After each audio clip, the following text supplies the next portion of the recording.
Right, now the tank is drained. Yes, I'm just getting the tropical tank. As the goldfish tank and the scuttleback tank, I absolutely love the tropical tank. I just didn't love it anymore. So I'm figuring out a new scape. One is going to be a bit of focus on around bigger fish. So I'm going to keep like the gouramis, the angels, the keel, the cichlids. Want to get some other big fish like geophaguses,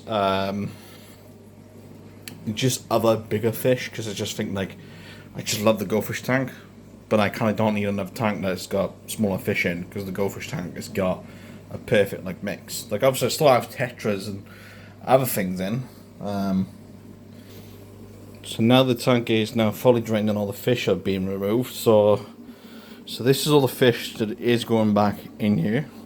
I got some tetras in there, which is coming back in there. And I got some other fish in, like some cories that I can't keep in there. Some cories that I'm going to end up using for a different tank, a different tropical tank. I got some guppies and marlies that I want to keep, but want to set up for a different tank for. And I got two clownplex, which I can't decide if they are going to come back in here, or do I set them in a small tank and hopefully see them a bit more. So that's the ones I'm playing around with at the moment. And in this tank then is all the other fish then, so that we got some platies, a Daniel, a cloud minnow, a couple of different cories, like peppers and bronze cories, which then the 400 goldfish tank. So right now I'm kind of letting getting down to temperature and then remove them. Yes, I do need to get split filters set up on them. The big box has got here, the two little tanks don't have here. One, because obviously the one, like I say, is going to the goldfish tank, or a lot of the fish are going to the goldfish tank. And the other one, because the room's like about 22 degrees right now, I don't actually need a heater in it, and I can prove that to you how the room right now the room is 22 degrees.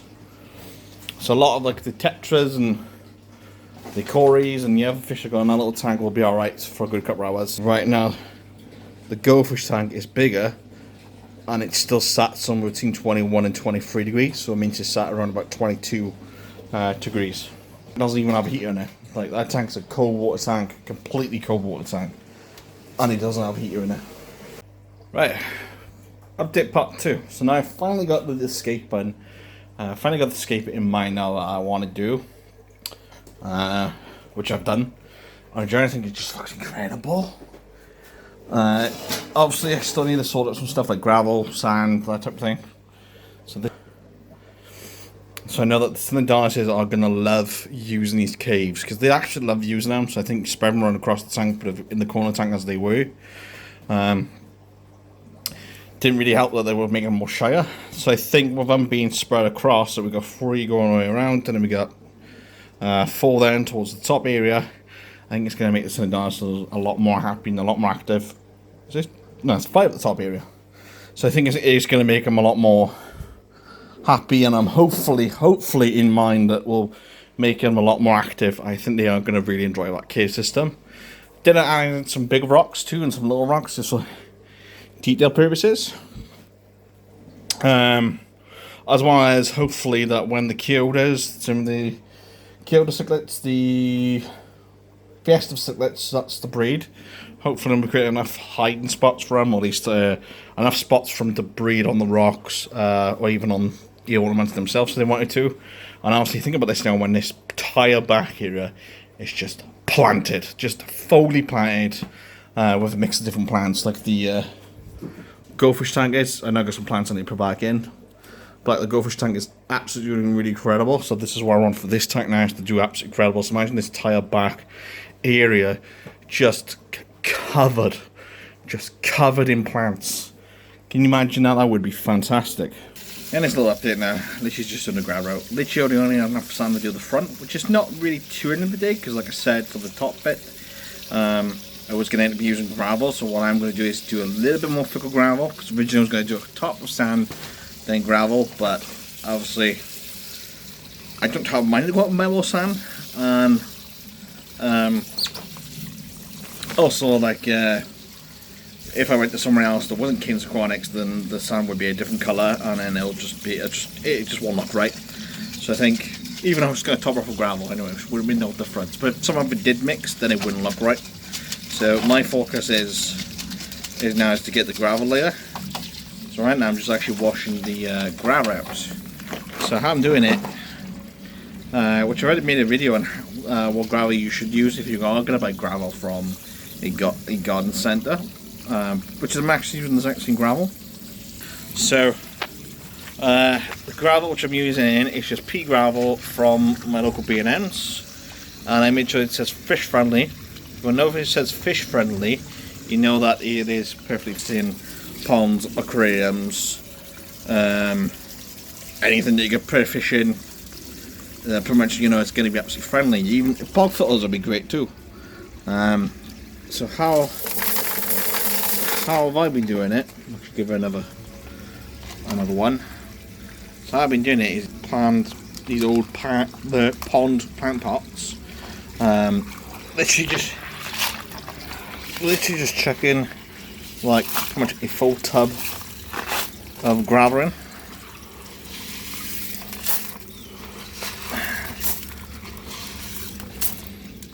It does take a bit longer this way. Some people tend to just leave that running into the bag and let the bag drain out on its own. Sometimes I feel like that works, but it doesn't work as well as the way I'm doing it. So I kind of use a net, or use these old pond plant pots. Actually, any pond pot would work as long as it's got holes at the bottom. Literally washing the gravel out from the top. Best thing about these pond plant pots, you could literally just scrape for the side, and I'll still be doing that end for a good couple of minutes until the water is shooting up crystal clear. And even then I can do it another minute or so after that. Been doing this method on and off over the years, and it seems to do the best of them all. And like I said, our next video we're going to be doing this pond. This pond's due for a remake over. It's going to look absolutely gorgeous. But yeah, that's how I'm using it, and I made sure it's fish friendly. Same again with any gravel. If it doesn't say fish friendly or fish safe, don't use it. That's the best advice I can give you, because the chances is they use some type of colouring or some type of thing that isn't natural. Whereas this gravel it's natural gravel, so that's the reason why it's fish friendly. If they use a certain colour to make it look grey, or a certain colour to make it look a certain colour that doesn't make it look natural, then the chances is then end up using something that it doesn't say that you could be using a fish tank. So either use ones that says fish friendly on the front or fish safe. Make sure it says one of them two things, and you will be absolutely fine. But yeah, don't use anything that doesn't say anything, because that's just the best advice I can give. Or your best chances is just go to your local aquarium shop and just buy gravel from there. But if you want to do it cheaply, you can just buy a big bag from your local B&Ms. I think these bags are about £5. This is probably enough. This one bag is probably enough to do that 4-foot tank on its own, if I wanted to. So yeah, it's kind of money wise there. Right, now we are pretty much done. All I gotta do now is fill back with water, add the fish back in, and keep them happy. So now the gravel's installed, all the ornaments are dragged in the right place where they want to be. I think it just looks incredible. It looks natural, I think, in my eyes. I feel like maybe I should have had one or two bigger rocks, but I don't have much bigger rocks here. But if I'm out and about later or tomorrow and I do see something, maybe I'll pick up a couple more towards the back. But at the same time, I want that back area to be completely planted. So that is another thing I gotta keep in mind. So I might not bother doing adding more rocks. Like I said, I do want it back area to be full with plants, just to make it look nice and gorgeous. So right now I'm going to fill up water. Hopefully it doesn't get too cloudy. If it does, then do fill up water, drain it out, fill up water, drain it out until we get it somewhat crystal clear. And even then I got a little pump in here that has phos in it, so it'll get crystal clear within a couple hours anyway. But for now, at least from the next step, that's the main thing.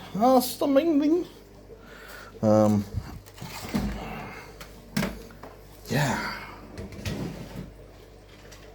Time to go drain back up. See what happens. Pull back up, not drain back up. Can't drain something back up. Yeah, whatever. So this is the next day now. So since then, I've added all the fish back in, including the catfish and every little tetra, guppy, marley. I said I was going to keep for a different tank, but I just ended up deciding to go bugger it and go chuck them back in because at the moment don't have the tank set up, and I just thought it wasn't fair to keep them in the 20th tank. So once I'm ready, maybe I'll try to catch them out and move them. That's if I'm going to do that tank or not. I haven't decided on that yet. So the tank is looking amazing. It's crystal cleared up since yesterday. Yesterday was still a bit cloudy. We had like getting mist from the gravel, as well as part of the sand. Probably could have used another clean, but it does look amazing.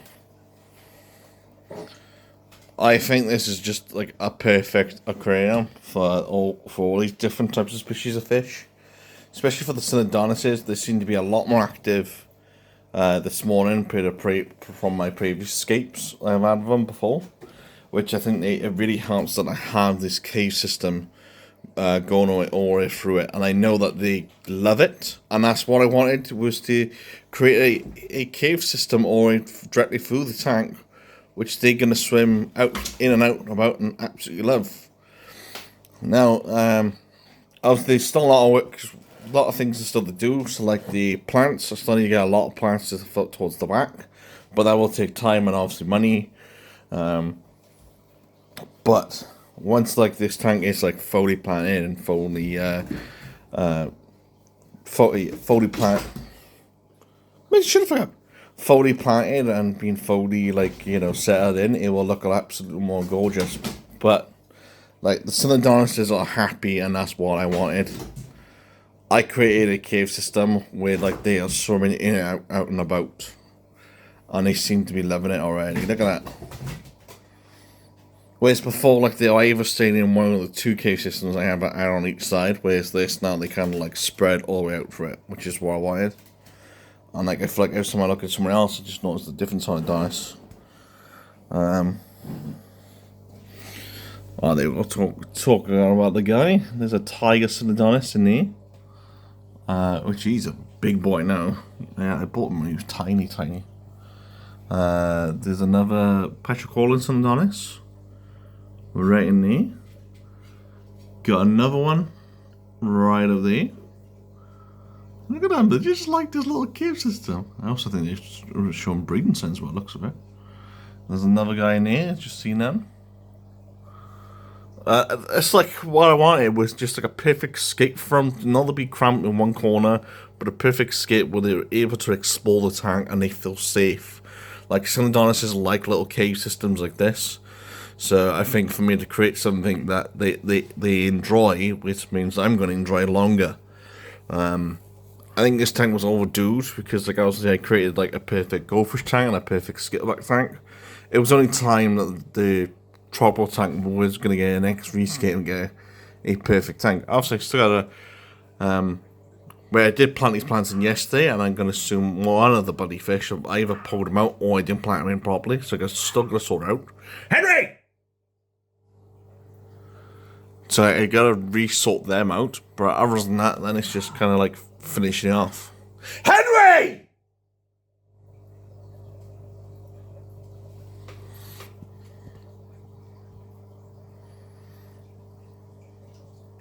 So yeah, so right now I'm going to give these guys the dinner. That's right now they're staring at me. So they got some live food this morning. Let me know down below in the comments what you guys think about this escape. How do you think it's going to be like into about a year to 6 months from now? I think it's going to look incredible. I think it's definitely going to be a tank that I'm definitely going to keep running, set up, and maintain perfectly. But yeah, hopefully we get some breeding off these guys too. She looks plumb. Whereas the other two don't. I think these two are males and she's a female. So I kind of hope we'll all get some breeding off them. But yeah, so it is going to look incredible. But look how happy they are.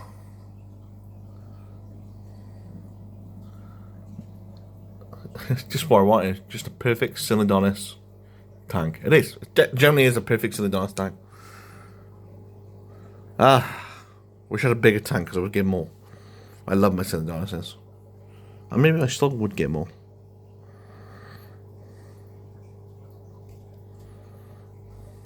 Anyway, I hope you guys did love this, watching this tank build today. I know it's recorded differently from my previous tank builds because I've actually showed you my progress from start to the beginning.